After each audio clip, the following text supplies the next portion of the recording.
সালারে ভিক্ষুকের ভাঙা ঘর থেকে উদ্ধার লক্ষ লক্ষ টাকা। হ্যাঁ, ঠিকই শুনেছেন, সালারে ভিক্ষুকের ভাঙা ঘর থেকে উদ্ধার লক্ষ লক্ষ টাকা। চাঞ্চল্য ছড়ালো গোটা এলাকায়। মুর্শিদাবাদ জেলার সালার থানার হামিদহাটি পিলখুন্ডি গ্রামে সামনে এলো এক বিস্ময়কর ঘটনা। 60 বছর বয়সী বোবা ও একা থাকা বৃদ্ধ ভিক্ষুক নূর ইসলাম কথা বলতে পারেন না, থাকেন একটি ভাঙা মাটির কুড়ে ঘরে। গ্রামবাসীদের দেওয়া খাবারে চলে তার দিন। শনিবার সকালে তার বাড়িটি ভেঙে পড়ার উপক্রম হওয়ায় গ্রামবাসীরা মিলিত হয়ে ঘরটি মেরামতের উদ্যোগ নেন। মিস্ত্রি ডেকে কাজ শুরু হতে ঘটে এই অবিশ্বাস্য ঘটনাটি।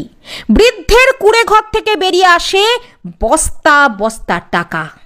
গ্রামবাসীরা সকাল থেকে টাকা গুনতে শুরু করেন। দেখা যায় প্রায় 2 লক্ষ টাকার কাছাকাছি নগদ অর্থ লুকিয়ে রেখেছিলেন ওই ভিক্ষুক। জানা গেছে, বছরের পর বছর তিনি বিভিন্ন এলাকা ঘুরে ভিক্ষা করে এই টাকা জমিয়েছেন। একাকী থাকা, পরিবারে কেউ নেই, তবু